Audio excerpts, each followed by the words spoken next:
Comes the rose. I mean, it's that whole thing that the Tao teaches us, isn't it? That out of the invisibleness, out of the no-thingness, out of the space that has no name, it's the space that's doing nothing, but leaving nothing undone. The Tao does nothing and leaves nothing undone. And you are from the Tao. I'd like to just, for a few moments, speak about one more thought. I'd like to see you work at changing. To change the thought from notice me, to what Lao Tzu calls living in obscurity, becoming more obscure.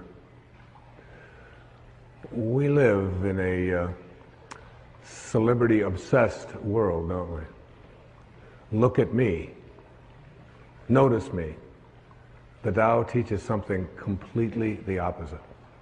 Listen to the 66th verse of the Tao. Water again. The sea stays low. And because the sea stays low, all of the rivers and all of the streams empty into it. Because it stays humble. Because it stays in that place of just allowing everything to come to you. He was trying to teach us the important lesson of letting what we know is coming come to us. I practice this so much more now in my life than I did at one time. I can remember years ago, I had written a book called Your Erroneous Zones back in the 70s, and it stayed on the New York Times bestseller list for something like 27 months. And many weeks it would be number 1, and then it would go down to number 3, and then it would go to number 2, and down to 7, and all of that. And I was doing The Tonight Show in those days, and on a regular basis, and so many of the other shows, the Merv Griffin, and Phil Donahue, and Dinah Shore. I became like a regular on the Dinah Shore. I was like, hobnobbing with Burt Lancaster folks, and what you do is you call and find out where you appear on the bestseller list for the following week on Wednesday. So you call up on Wednesday, not for the Sunday coming up, but for the following week. And I called home, and my ego was pretty strong, and I was very much into a lot of notice me. I really believe that true nobility is not about being better than anyone else now. It's about being better than you used to be. And I think I'm better than I used to be. And I know that I'm better than I used to be in every quality or every characteristic that I hold to be valuable. But in those days, I was into notice me. And I called home, and I had trained my wife to call the New York Times. She had this special number that she could call, and with a certain code, and she could find out where I was going to appear on the bestseller list the following week. So I called her up and I said, where am I on the bestseller list next week? I was out in California doing something, and she said, you're not on the bestseller list. I said, what are you talking about? I was number 1 on the bestseller list last week. I said, even my voice changed when I said, what do you mean I'm not on the bestseller list? She said, you're not on the bestseller list, I'm sorry. She said, your book is on the bestseller list.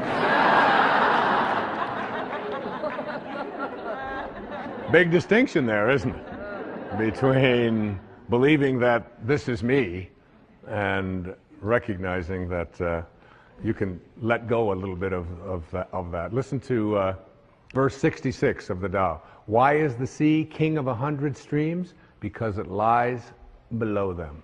Humility gives it its power. That's a very important principle to understand. And I live on the ocean, right next to it. It's my front yard.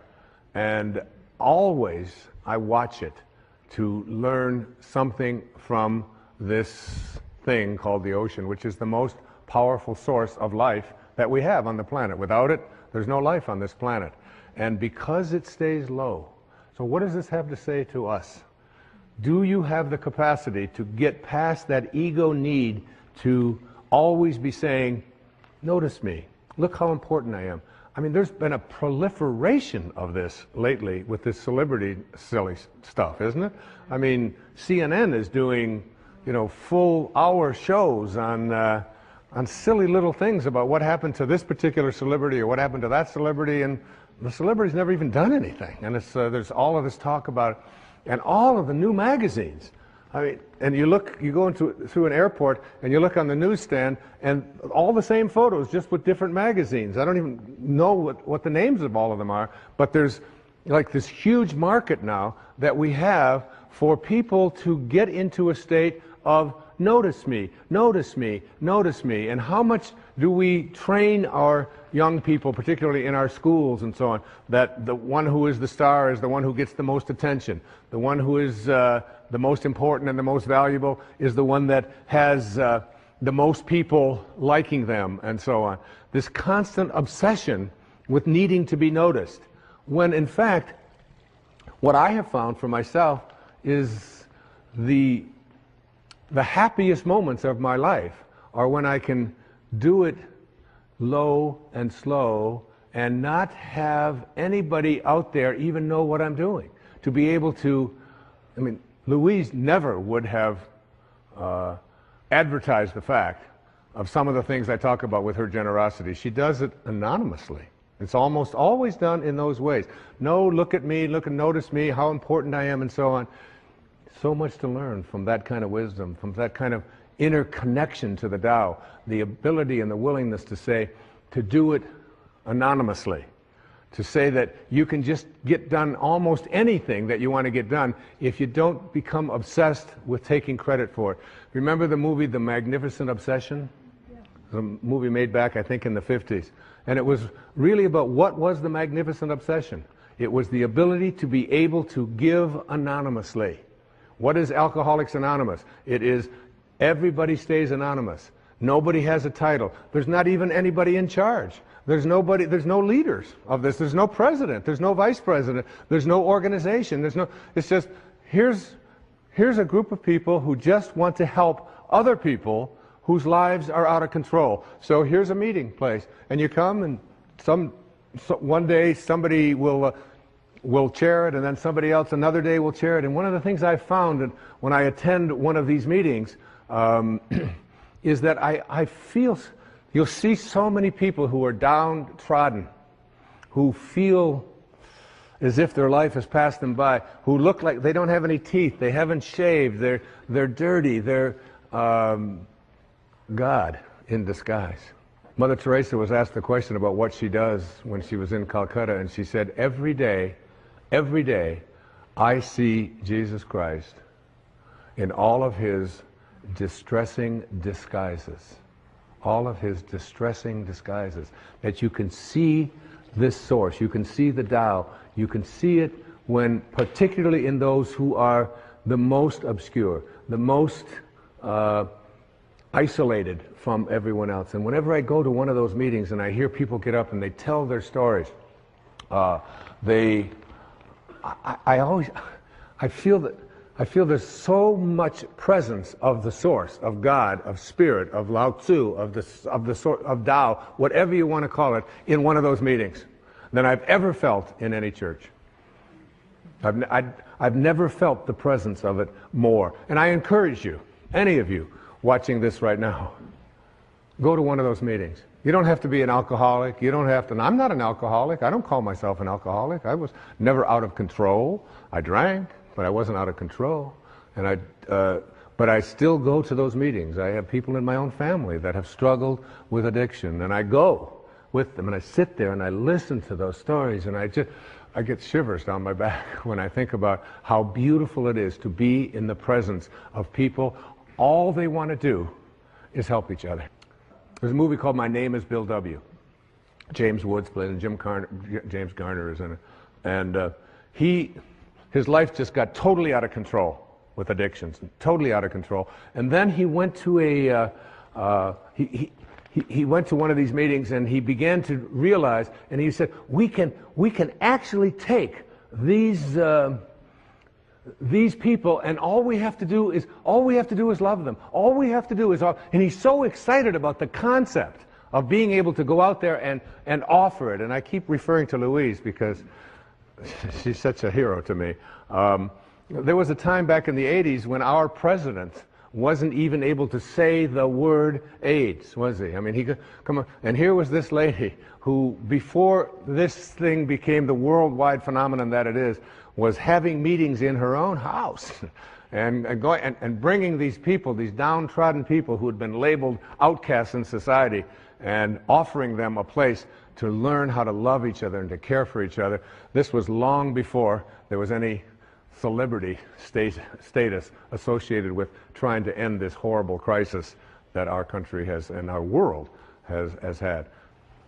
There was James Wood, so excited about the idea of we can create a place where we're anonymous. Nobody has to know anything about us. We don't have to say our names. We don't have to say anything. We just have to come there and we can help each other. And before that happened, everybody who got out of control with addictions, particularly with alcohol, would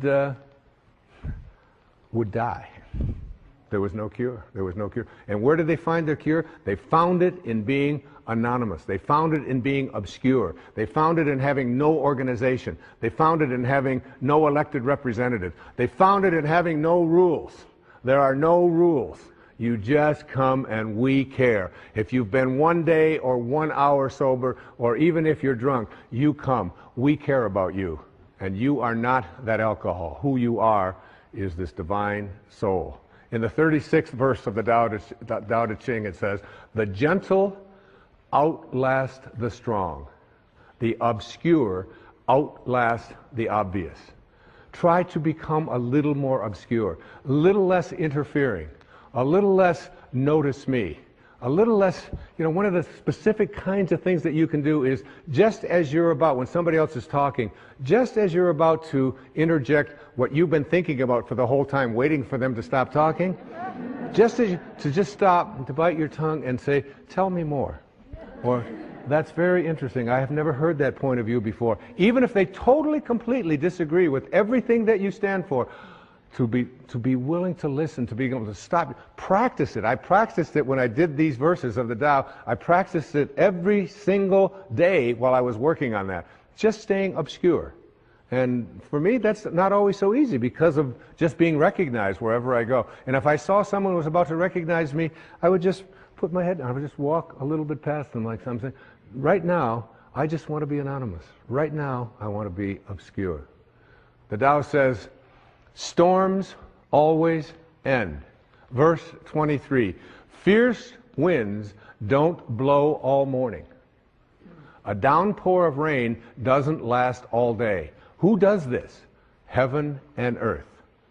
You're already connected to everything you want or need. It will come to you at the exact perfect time, as the rivers and the streams come to the ocean at the perfect time and place. You gotta trust. You gotta know it's going to come to you. You don't have to chase after it. You can become a little less obsessed with your ego and your self-importance and who you are and what you've done, and you can get so much more done. And you know what? It's the most peaceful and sweet, delicious way. It's like the song that Cecilia was singing about the rose. Thank you so much, and God bless you. Thank you.